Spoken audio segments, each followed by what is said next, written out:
College Hockey Southwest Weekly. Long Distance Devils. I got my man in a new studio, Paul Hornstein. How are you, Paul? We're doing good, Scott. You look around, it looks a little different. One of my Christmas presents was my son redid my basement, and it looks pretty good. I have to I tell like you, I was very, very pleasantly surprised. I had no idea what they were doing down here. it. My son Alex and my daughter Zoe and my son Charlie, I had no idea what they were doing down here. I was banned from my basement for about a week, Now we know. Now we and now we know. know. And what you can't really see is if I was to move the camera, and I don't want to do that because I would screw everything up probably, is this nifty Sparky rug that's on Oh, the floor, cool. courtesy of my brother-in-law. So, Very nice. Very nice. All right, but let's dig in. Another home series, another home sweep. 4 goals for Johnny Walker, another shutout for Joey DeCord. What more do these guys have to do, Paul? well, I don't know. We're going to start with this though. I felt for a while that Arizona State is overrated, considering the Sun Devils are 1-3 against ranked teams. They are 3-3 in their last 6 games against some middling teams. They are at home though, which perhaps is good for a win against the CC team that has struggled for consistency on the road. The Tigers have to be disappointed splitting with Vermont last weekend at home. And however, given that Omaha swept ASU 2 weeks ago, I'm going to go out on a limb predicting a CC sweep. Okay. Now we know. How do you really feel, though? I mean, I can tell that there's a little bit of angst there, but how do you really feel?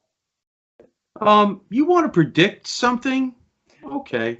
Overrated? How is a 12-6 team overrated? Right. Explain that to me. You've got the nation's leading goal scorer. You have the goalie that leads the nation in shutouts. He's got a .930 save percentage or somewhere near that. That's overrated? Sorry. And he's got the most wins in college hockey, I believe. Most And wins. he's also got a 2.15 goals against average now. He's got the most saves of any goalie in hockey, in college hockey. Yeah, that's not overrated in my book.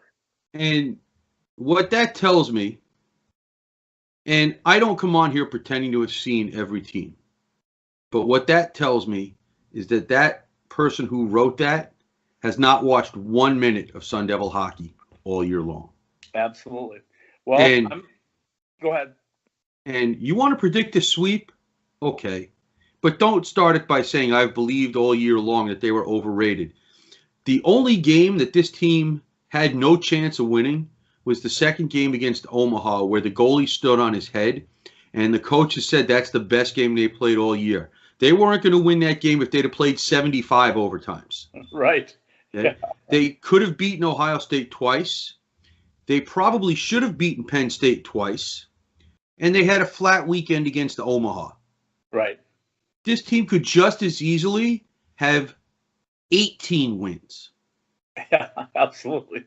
So overrated? Come on. Let's be serious, please. Just say you predict Colorado College to sweep. Don't say they're overrated. That tells me you haven't watched 1 second. Yeah. Well, we already know about the bias. We already know about the people that don't watch the program. I had a friend come in from Forum News in Minneapolis who covers the Gophers on a almost daily basis, and Jess Myers. I asked Jess what his thought was before the game, and I asked him what he thought after the game. He didn't downplay. He just said the talk outside of here and what he's seen in hockey hotbeds of Minnesota and North Dakota were that the Sun Devils were kind of an anomaly. Most people thought that they weren't really for real. He found that out, though, rather quickly on Saturday night. They were for real. Joey was outstanding. He commented about that, about how good Joey was. Johnny Walker's a funny one to evaluate if you haven't seen him every single day, right? Because he scores some funky goals. I mean, yeah, I don't know if you heard what Coach said about his goals, but he's got 17 of them. And I don't care how you get them. You still got 17 goals in NCAA hockey. Now, he's averaging a little under a goal a game. And when you're a goal scorer, you're a goal scorer. And that's all there is to it. Those are things you cannot teach. I always fall back on the words of the great Hall of Fame coach Al Arbor back in 1977 when Bill Torrey asked him who to draft. Excuse me. And he said, should we take Mike Bossy? Right. And Al Arbor's response was, if he can score goals, I'll teach him how to play defense. Right. I think Al made the right decision. Well, I'm going to go back right in that same era with him. Maybe you remember a guy named Dino Cicerelli that played for the North Stars. He reminds me the closest to Johnny Walker that I've seen, strictly because, or Johnny Walker reminds me of him. That's more appropriate. But Dino Cicerelli used to do the same thing. He wasn't the best skater. He wasn't the best shooter, but he had a knack for putting the puck in the net no matter where it was on the ice. Johnny did that this weekend. He snuck one by. He got one in from behind the goal, banking it off the back of the goaltender. He sniped a couple, and it totaled up 4 on the weekend. So I'm gonna blow my own horn one more time. Back in July and August, we talked. I talked to everybody that would listen to me, and I said, Johnny Walker looks pretty good. I'm predicting a 30-goal season. He's played 19 games now. The team's played 20. Got 17 goals. That's a pretty good pace towards 30, isn't it? Yeah, like I said, it's pretty close to a goal a game. Right. So, at that rate, when you play in 34 games, he has a shot. Because, as you know, goal scorers are also very streaky. Yeah, they are. Yeah. They'll go 3 or 4 games without putting one in, and you'll turn around and say, what's wrong with them? And then they'll put 2 or 3 in over a 2-game series, and it'll be like, oh, okay, he's back. Yeah. Well, I'll say in all seriousness, I started the Joey for Richter. I started the Johnny for Hobie. I didn't do it necessarily because I thought they were the best 2 out there. I think they're near the top, and whether they win the awards or don't win the awards, my thought was we need to start putting it out there so people start talking about them. Because if they're talking about them, they're talking about the Pitchfork. And I think the best thing I got out of Jess this whole time was, and you'll hear it on the College Hockey Southwest Weekly podcast tomorrow, or Wednesday, I'm sorry. But he told me, he said, he thinks the Pitchfork is starting to turn out like the Ohio State logo, right? He said that Ohio State can go anywhere they want and go into a living room and a kid will know Ohio State. They might not know much about their hockey program, but they'll know the logo because of their football program. And he thinks that ASU now is getting more and more noticed around the country, and the Pitchfork particularly because of Herm Edwards, because of the Pitchfork logo being so iconic, because of the multi-uniforms. And he thinks that people are starting to think maybe they want to come to ASU just because they're pretty cool. Well, listen, I didn't spend a long time there for no reason. We're not going to get into how long because, well, we're just not going to do that. Right. But it is one of the advantages that the Big Ten schools have. It's one of the advantages that ASU has is they have the big brand names. Right. And it also proves out the dichotomy of college hockey where the smaller schools can compete with the bigger schools. Right. Because there's more talent available than roster spots. And I like that. I hope that never changes. Even if other Pac-12 schools add hockey, even if other schools on the West Coast add hockey, I hope that small school dynamic never changes because it's what's unique about college hockey as compared to the other schools and the other sports. Couldn't agree more. Okay, so another NCHC team comes in and takes their lumps and leaves Oceanside a little bit weaker than they were when they came in. The Sun Devil team again, Stridesburger's back Saturday night, which was good to see. They are pretty healthy across the board again. I also had a visit with Leanne Blinn, who's the world's strongest woman. and also happens to be the strength and conditioning coach. And she had a very interesting 11 or 12 minutes that we talked. But one of the things that she said is, I asked her, I said, how do you keep these guys going and in the shape they're in? She goes, well, I train them for 45-second shifts. I don't do long endurance training with them, because she said they need to be at their best for 45 seconds to a minute. They don't need to be extremely well conditioned for endurance, because they get a break and they come back out and they get another break. So that, I think, that and the fact that she gave a lot of credit to cold tubs, she also gave a lot of credit to stretching. I asked her what it was like on the road with those guys, and she said, well, we land, we eat dinner, and we stretch every single night. And Right. she said that's got a lot to do with them staying healthy. So, knock on wood, as I always do, let's hope they stay healthy. Yeah, let's hope. Health is always the key, and any coach will tell you that in any sport. You have to stay healthy in order to be at your best, because you design your roster that way. Right. So, yeah. But let's talk polls. We didn't have a USCHO poll today. I have no idea why. Yeah, nobody. I've had a couple of people ask me today, and I don't have any idea either. And they didn't say anything about it on their Week in Review podcast that they do, that I sat during my lunch and listened to. A couple of good segments on ASU in there, by the way. They said there was going to be a poll, but they didn't put one out. Maybe they're on holiday break a little early, or maybe, I don't know. But they stayed 13th in the USA Today poll.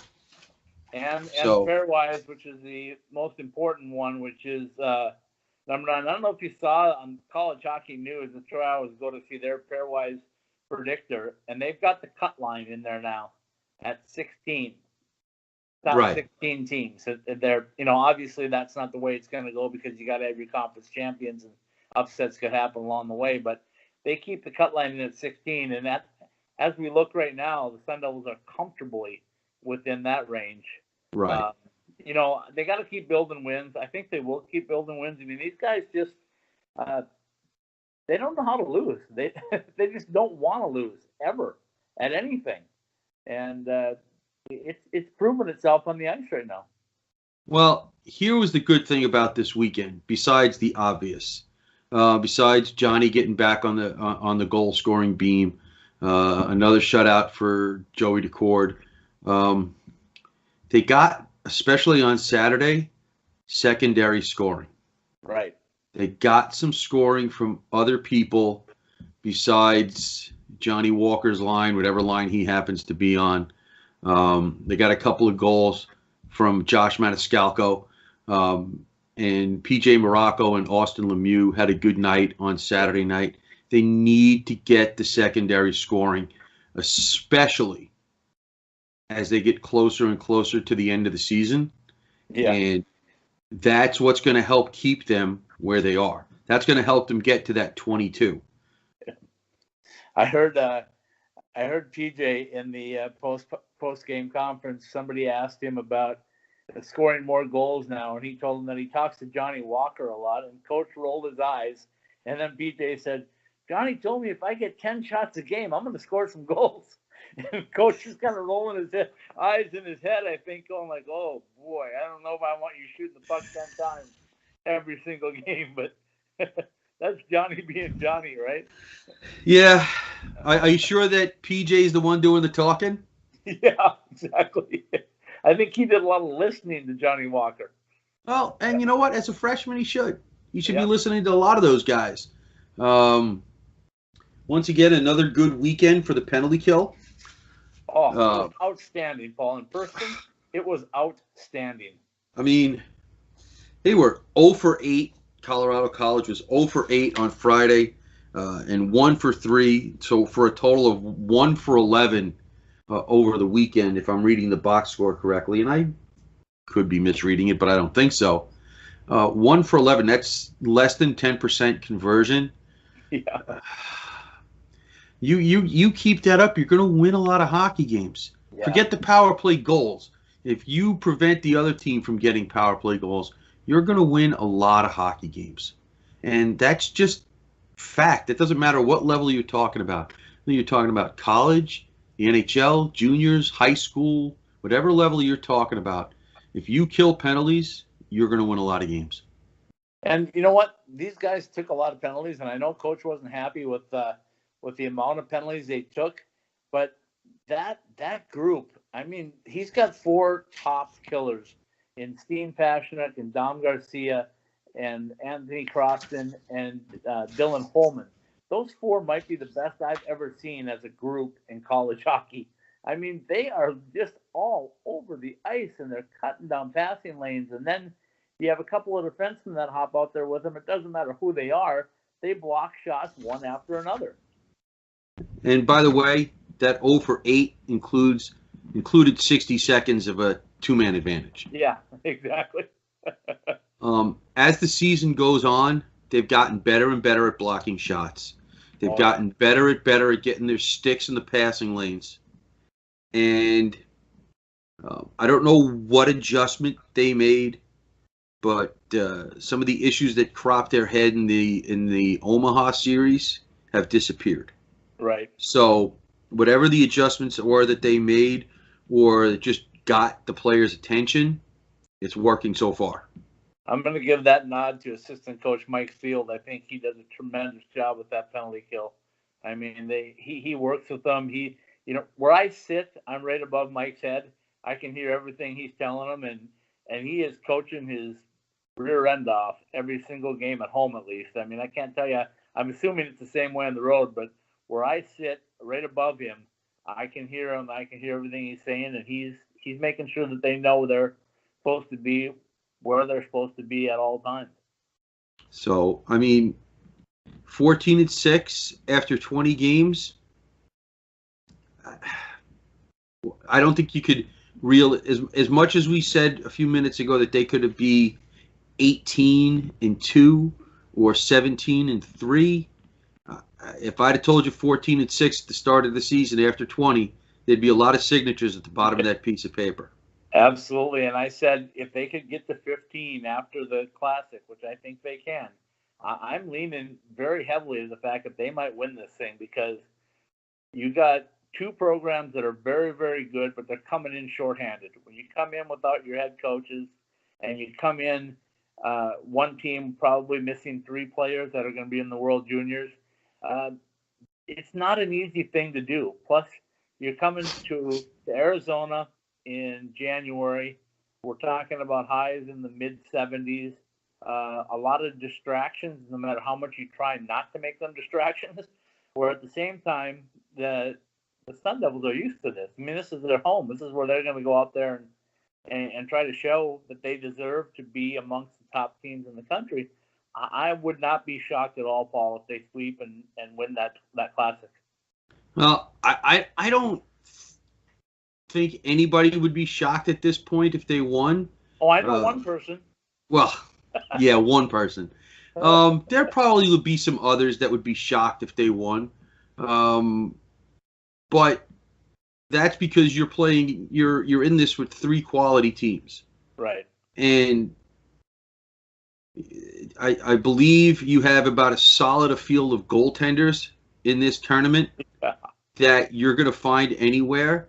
And who knows? You know as well as I do, and any hockey fan who really knows the game, is if that guy with the glove and the weird stick and all the pads is on, your team's winning.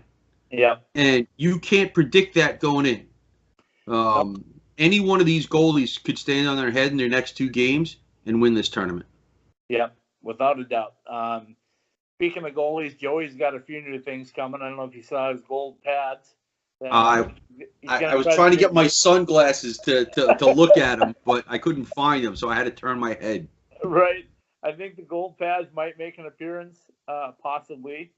We know there's going to be some black jerseys out there on the rest of the team. We know the foil helmets are coming out.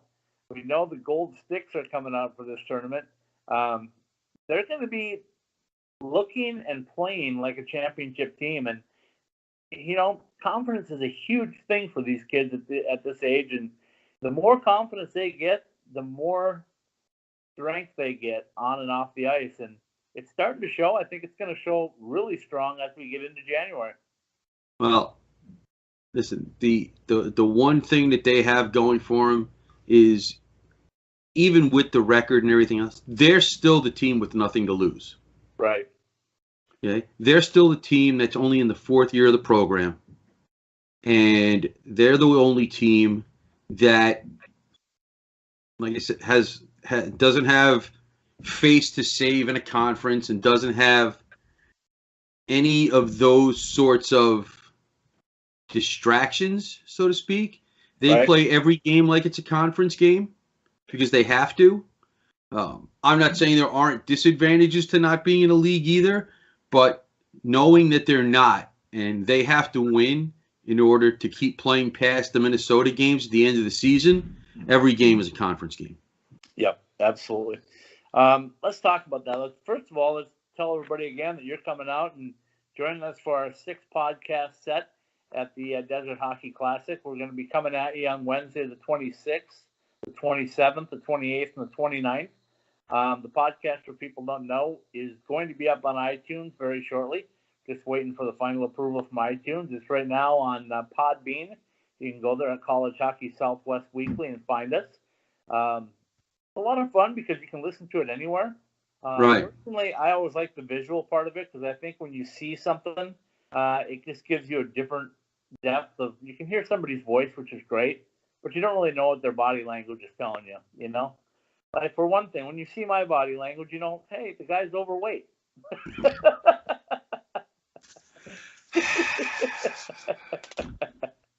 but anyway, yeah, because the wind blows me away too. So, but anyway, we're looking forward to having you come out here. I think it's going to be a blast. We're going to be set up at Gila River, doing the podcast. We're going to try to get everything done right after we're done. We're going to try to put it all together and get it up as quickly as possible. So, as close to real time as we can possibly do, we're going to shoot for. It's going to be a lot of fun with the teams. We're going to try to get in the heads of some of the guys before, find out a little bit about their programs and where they're at the night before, the day before the tournament starts, and then we'll let things, the chips fall where they may, right? Right. As you said to me, the goal is to give the ASU fan and the hockey fan a little piece of every team. We don't know how the schedule is going to work out yet. We've been asking, but yeah. we don't have the schedule yet. We could be racing around like the old movies where the guy's bringing the copy to the copy editor and right. That's. But I'm aging myself. That's newspaper and print for those people that don't know what that is. A newspaper, that thing. And we'll be flying by the seat of our pants to a certain extent, and I'm looking forward to it. I'm having laughs with some of my friends here. Like, everybody else goes to Arizona in December for golf. You're going for hockey? You could stay here for that. Yeah, exactly. So that's what's up next is the Desert Hockey Classic. I want to talk, Lo, about something that I've been looking at on the schedule for the Sun Devils, and we'll get ready to wrap things up based on this. But when I look at their schedule, they played 20 games, correct? They have a 34-game schedule, which means there's 14 left. There are a couple of man-made bye weeks in the second half. But more importantly, when they complete their season on March 2nd in Minneapolis, they're going to have 3 weeks to prepare for a possible tournament game where everybody else is going to either play a game, another series, on that second weekend of March, and then play their conference tournaments in the third weekend. And then the fourth weekend, they're going to play their prospective tournament rounds, whoever gets in. So is that good or bad for the Sun Devils to have that much time off should they make the tournament? That's a very good question. I don't know if there's a real answer to that. If you have a lot of nicks and bruises, you certainly have plenty of time to heal. That's an advantage. But then you also have the disadvantage of maybe going stale. Now, they might just be flying so high at that point having done the unexpected and getting into the tournament, that it might not matter. Right. But with the breaks in the schedule, getting used to not playing for a couple of weeks might work to their advantage. We're going to have to wait and see. You know me, I always take things from the coach's perspective because Right. I did that for a long time. And so I don't want to say get cranky about coach saying, well, we're only thinking about the first period against Clarkson, et cetera, et cetera. But having coached various different sports for a lot of years, I totally get that perspective. I also understand it from the fans' perspective because I, like you and like the other people in Sun Devil country, they want those games after Minnesota. They want to have that celebration, and so do I, badly. Yep. Absolutely. Well, I think my perspective on it is I think they're going to be very well tuned coming into that game. And the other thing that I've always thought was interesting with, I covered North Dakota for 5 years, right? And they always struggled in the tournament because they played really well in 2-game series, but all of a sudden that 16-team field becomes a single elimination. You play one night, done. You lose. If you win, you play again. If you lose that one, done. There's no second chances. And I think the Sun Devils are used to playing with everything meaning something. Not to say that other teams don't, but if you're a brand like North Dakota, Wisconsin, Michigan, BC, BU, they kind of come in with the fact that, hey, we've been there, done that, we can do this type of thing. And I think the Sun Devils are going to stay hungry all the way to the end. Well, I think that this tournament, this Desert Classic, might be a good feeling out process. Should they get to that point, you're playing good teams with good goaltending. And let's face it, you're either getting to that point where you're playing after the regular season is up because you either are the hot team and have the hot goalie, or you have a good goalie to begin with. And so you're kind of getting a simulation of what a regional might be with this Desert Classic. And if you saw this group of 4 in a regional at the NCAA tournament, you wouldn't sit there and say that this is an illegitimate 4. This is a legit 4. And so it's not the NCAA tournament, but I could definitely see ASU approaching this weekend like it's a simulation for the NCAA tournament, because this might be the closest they get until then. Yeah, absolutely. And let's wrap things up by talking a couple of final little tie-ups. The team scattered Saturday night, Sunday. Everybody went home. They got 8 days off. They're going to come back next Wednesday, reconvene for a Wednesday night practice somewhere. I'm not sure where yet. I will find out. They don't want to tell us. They're trying to keep it a secret, Scott. Yeah. The next time we see you, Paul, you're not going to be by Skype. You're going to be live and in person at Gila River, or maybe even at Oceanside for that first Wednesday. We'll see what things play out. But Thursday, I know we're at Gila River. Friday, I know we're at Gila River. And Saturday, I know we're at Gila River. So safe travels to you. Thank you, sir. Pack well. Pack cool. Because I'm not going to put you in Oceanside. I'm putting you at Gila River. Well, I was going to say, should I bring my winter jacket based on what I heard about Oceanside this past weekend? No, you're good on that. I'm not going to make you sit through that because there'll be no games there. At least no NCAA games. But I'm going to bring you up there, though, and make you go into the press box and sit in my rafters seat once and see how you fit. Is it reinforced? Yeah. I worry about it every time I'm in there. I really do. I just hold on every time, hoping that we don't end up on Coach's Head one game. All right, let's close it up by saying Long Distance Devils are going to be local Devils when we see you next time on College. I cannot wait. Weekly. It's going to be a great time. We're looking forward to having Paul with us right here in the good old Valley of the Sun. We'll bring you some nice weather. The Chuck Box, I understand, is cooking up some burgers as we speak, getting ready for you. It's gonna be a fun week. So safe travels again. We look forward to seeing you, and let's go Devils. All right, we'll see you next week.